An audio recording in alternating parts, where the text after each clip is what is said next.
আজ শ্রাবণ মাসের দ্বিতীয় সোমবার, আর আমি চেষ্টা করছিলাম এবছর থেকে এই শ্রাবণ মাসের সোমবারগুলোতে একটু নিরামিষ খেতে, তাই খাচ্ছিলামও। আমি পম্পা, আর আমার নতুন আর একটা ছোট্ট ভিডিওতে তোমাদের সবাইকে স্বাগত জানাই। আশা করি যে যেখান থেকে আমার আজকের এই ভিডিওটা দেখছো সবাই ভীষণ ভালো আছো, আমরাও বেশ ভালো আছি। হ্যাঁ, এই শ্রাবণ মাসের সোমবার তো একটু নিরামিষই খাচ্ছি, কিন্তু সন্ধেবেলায় একটু চটপটা কিছু খেতে ইচ্ছে করলো। আজ তো আর বাইরে থেকে কিছু খাওয়া যাবে না, তাই জন্যই তোমাদেরকে অতক্ষণ ধরে চাউমিনটা দেখাচ্ছিলাম। ভাবছিলে তো চাউমিন এ তো সবাই করতে জানে, তাহলে এতক্ষণ ধরে কি দেখায়, কিছু আবিষ্কার করতে পারলে না তো? চলো আমি গল্পটা তাহলে বলেই ফেলি। প্রথমে কড়াইতে জল দিয়ে তাতে পরিমাণ মতো নুন, সামান্য একটু হলুদ আর একটু সাদা তেল দিয়ে ভালো করে জলটাকে ফুটতে দেওয়ার পরেই জল যখন ভালো মতন ফুটে গেল, চাউমিনগুলোকে এর মধ্যে দিয়ে দিলাম। একটুক্ষণ রেখেই ওলট পালট করে নিলাম।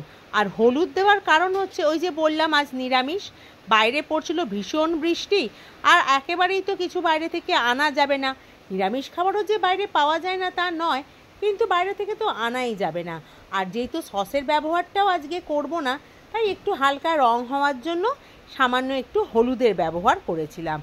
আর ওদিকে চাউমিনটাকে ছেঁকে রাখলাম জল থেকে। তারপর কড়াইতে সাদা তেল গরম করে দেখো এখানে আমি কি কি সবজি নিয়েছি।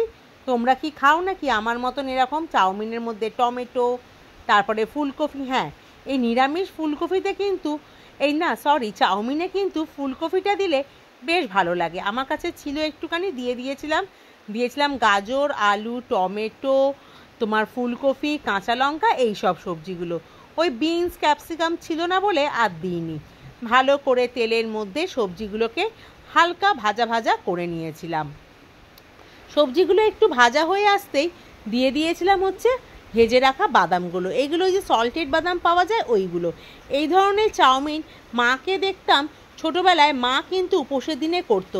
আর চাউ যেহেতু ময়দা দিয়ে তৈরি হয়, ফলে উপোসের দিনে খাওয়াতে কোনো অসুবিধা নেই।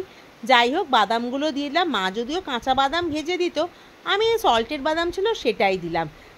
তার মধ্যে স্বাদ মতন একটুখানি নুন দিয়ে আবারও ভালো করে একটু ওলট পালট করে ভেজে নিলাম। একটু সামান্য চিনিও যোগ করেছিলাম, যেটা তোমাদেরকে দেখানো হয়নি। আর এই ধরনের নিরামিষ চাউমিন একবার আমার কথা শুনে বানিয়ে দেখো, বেশ ভালো লাগবে কিন্তু খেতে। তারপরে এতে কিন্তু নিজের ঝাল অনুযায়ী কাঁচা লঙ্কা তো দিয়েছিলাম গোলমরিচ গুঁড়োর বদলে গোটা গোলমরিচকে এরকম থিঁতো করে। শুনতে পাচ্ছ বাইরে কি প্রচণ্ড বৃষ্টি পড়ছে, তার সাথে খুব বাজও পড়ছে।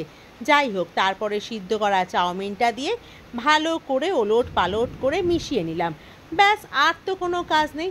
মিশিয়ে নেওয়ার পরে ব্যাস হয়ে গেল আমার আজকে এই বারে নিরামিষ একদম দারুণ সুস্বাদু কিন্তু খুব সামান্য এবং সাধারণ একটা খাবার। আর এটা এতই ভালো লেগেছিল, আমি যে শুধু সন্ধ্যাবেলায় খেয়েছিলাম তা নয়, রাত্রে আজকের ডিনারেও কিন্তু এটা খাবো বলেই ঠিক করে রেখে দিয়েছিলাম।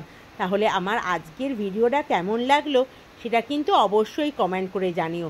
তোমরাও কি এরকম নিরামিষ চাউ বানিয়ে খাও কি না সেটাও কিন্তু জানিও। যদি ভালো লাগে একটা লাইক করো, শেয়ার করো, আর সাবস্ক্রাইব করার কথা তোমাদেরকে কি মনে করিয়ে দিতে হবে? আমি তো জানি ওটা তোমরা করবেই। তাহলে আজ ভিডিও এই পর্যন্তই থাকলো। কথা হচ্ছে খুব শিগগিরই অন্য একটা ভিডিওতে। আর হ্যাঁ, চটপট কিন্তু আমার আসতে চলেছে নতুন একটা চ্যানেল, যার লিঙ্কগুলো এবার থেকে আমি প্রত্যেকটা ভিডিওর নিচে দিয়ে দেবো। তোমরা কিন্তু অবশ্যই দেখো।